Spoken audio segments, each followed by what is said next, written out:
প্রথমবারের মতো পিতৃভূমি বগুড়ার উদ্দেশ্যে রওনা হয়েছেন প্রধানমন্ত্রী তারেক রহমান। তিনি ভোর ছয়টার দিকে তার যে গুলশানের বাসভবন, সেই গুলশানের বাসভবন থেকে তিনি রওনা হয়েছেন। এই মুহূর্তে গাজীপুরের কোনাবাড়ি এলাকায় তার গাড়িবহর রয়েছে, আমরা তার গাড়িবহরের সাথে আছি এবং এই যাত্রাপথে তাকে বরণ করে নেওয়ার জন্য দলের নেতাকর্মীরা এবং উৎসুক জনতা, সাধারণ মানুষ তাকে এক নজরে দেখবার জন্য জায়গায় জায়গায় তারা দাঁড়িয়ে আছেন এবং অভিবাদন জানাচ্ছেন। প্রধানমন্ত্রী তারেক রহমানও তাদের উদ্দেশ্যে হাত উঁচিয়ে অভিবাদন গ্রহণ করছেন এবং আজকের দিনে তিনি তার যে বগুড়া সফর, এই সফর মূলত বলা যায় যে 10টির অধিক কর্মসূচিতে তিনি আজকে সারাদিন দিনব্যাপী এই সফরে যোগ দেবেন। তার মধ্যে বিশেষভাবে রয়েছে বগুড়া জেলা আইনজীবী সমিতির নবনির্মিত যে ভবন, তার ফলক উন্মোচন করা হবে এবং পাশাপাশি দীর্ঘদিনের যে দাবি বগুড়া সিটি কর্পোরেশন, সেই সিটি কর্পোরেশনের ফলক উন্মোচন করবেন এবং পরবর্তীতে তিনি বাগবাড়িতে জিয়াউর রহমান গ্রাম হাসপাতালের জরুরি হাম রুবেলা টিকার ক্যাম্পেইনে যোগ দেবেন এবং এই ক্যাম্পেইনের উদ্বোধন করবেন। এর পরবর্তীতে তিনি তার যে নির্বাচনী প্রতিশ্রুতি, বিএনপির যে নির্বাচনের আগে নির্বাচনী ইশতেহারে একটা বড় ধরনের প্রতিশ্রুতি ছিল ফ্যামিলি কার্ড, সেই ফ্যামিলি কার্ড প্রধান অনুষ্ঠানে যোগ দেবেন, যেটি শহীদ জিয়া ডিগ্রি কলেজ মাঠে অনুষ্ঠিত হবে। পরবর্তীতে পাশাপাশি তিনি খাল খনন কর্মসূচিতে যোগ দেবেন এবং বাগবাড়ির নসিপুরে চৌকিরদহ একটি খাল রয়েছে, যেই খালটি শহীদ রাষ্ট্রপতি জিয়াউর রহমান তিনিও এই খাল খনন অংশ নিয়েছিলেন। পরবর্তীতে তার সন্তান দেশের প্রধানমন্ত্রী হিসেবে দায়িত্ব নেওয়ার পর তার পিতৃভূমিতে যে এসে ঠিক এই একই খাল খনন কর্মসূচিতে যোগ দেবেন এবং এই খাল খনন কর্মসূচির উদ্বোধন শেষে তিনি তার যে পৈতৃক বাড়ি, সেই পৈতৃক বাড়িতে যাবেন। পরবর্তীতে বগুড়া সার্কিট হাউসে কিছুটা যাত্রা বিরতি করে বিকেলের দিকে বগুড়া জেলা বিএনপির সমাবেশে যোগ দেবেন। পরবর্তীতে বগুড়া জেলার যে প্রেস ক্লাব রয়েছে, সেই প্রেস ক্লাবের নতুন ভবনের উদ্বোধন করবেন এবং সবশেষে তিনি কিন্তু ঢাকার উদ্দেশ্যে সন্ধ্যা 6টার দিকে রওনা হবার কথা রয়েছে।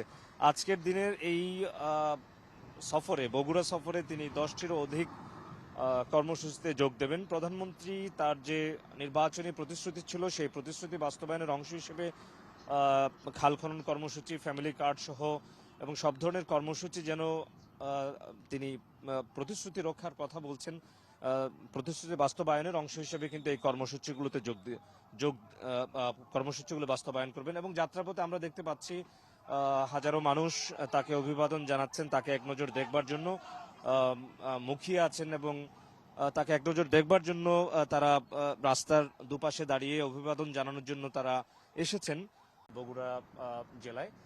এবং আমরা আজকে সকাল থেকে প্রধানমন্ত্রীর গাড়িবহরের সাথে রয়েছে। এই প্রধানমন্ত্রীর গাড়িবহরটি এই মুহূর্তে ঠিক টাঙ্গাইল সদরে রয়েছে। সকাল ভোর 6টার দিকে প্রধানমন্ত্রী যে গাড়িবহর, সেটি গুলশানের বাসভবন থেকে বগুড়ার উদ্দেশ্যে রওনা হয় এবং এই মুহূর্তে গাড়িবহরটির টাঙ্গাইল সদরে রয়েছে।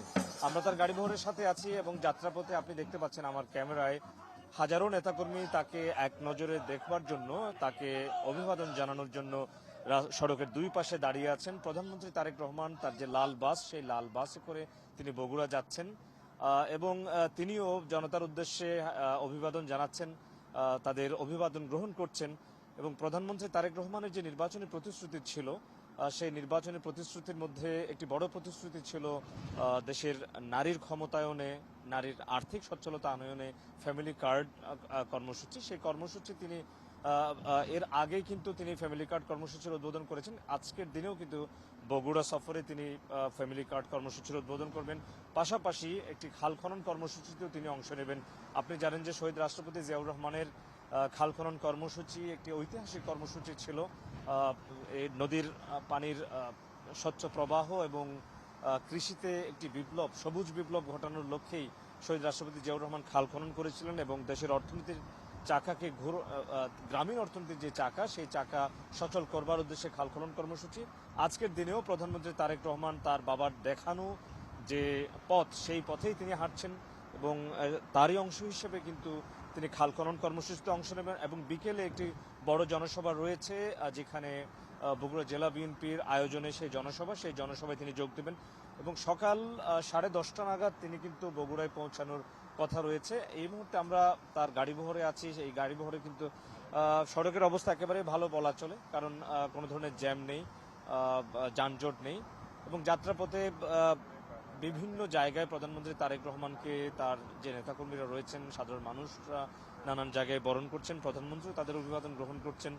সকালে দিনের কর্মসূচির শুরুতেই তিনি জেলা আইনজীবী সমিতির জন্য একটি নতুন নির্মিত ভবনের উদ্বোধন করবেন এবং ই বেল বন্ড কার্যক্রমের উদ্বোধন করবেন। পাশাপাশি নবনির্বাচিত দুঃখিত যে নতুন সিটি কর্পোরেশন বগুড়া সিটি কর্পোরেশনের ফলক উন্মোচন করবেন।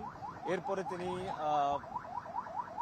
হামের যে টিকা, সেই টিকার কার্যক্রমের উদ্বোধন করবেন। পরবর্তীতে তিনি ধারাবাহিকভাবে ফ্যামিলি কার্ড কর্মসূচি, খাল খনন কর্মসূচি উদ্বোধন করবেন এবং দুপুরে বিকেলের দিকে তিনি সার্কিট হাউসে খানিকটা বিশ্রাম নিয়ে পরবর্তীতে তিনি বাকি যে কর্মসূচিগুলো রয়েছে, জেলা বিএনপির আয়োজনে জনসভা এবং জেলা প্রেস ক্লাবের যে নতুন ভবন, সেই ভবন উদ্বোধন করা এবং একটি মসজিদের উদ্বোধন কর্মসূচিতেও তিনি কিন্তু যোগ দেবেন। পরবর্তীতে তিনি সন্ধ্যা 6টার দিকে ঢাকার উদ্দেশ্যে আবারও ফিরে যাবার কথা রয়েছে। আজকের দিনে একটি দিনব্যাপী কর্মসূচি তার রয়েছে এবং আমাদের সহকর্মী যেভাবে তিনি ঠিক যেমনটা জানাচ্ছিলেন যে বগুড়ার মানুষ তাকে বরণ করে নেওয়ার জন্য, ঘরের সন্তানকে বরণ করে নেওয়ার জন্য কিন্তু মুখিয়ে আছেন।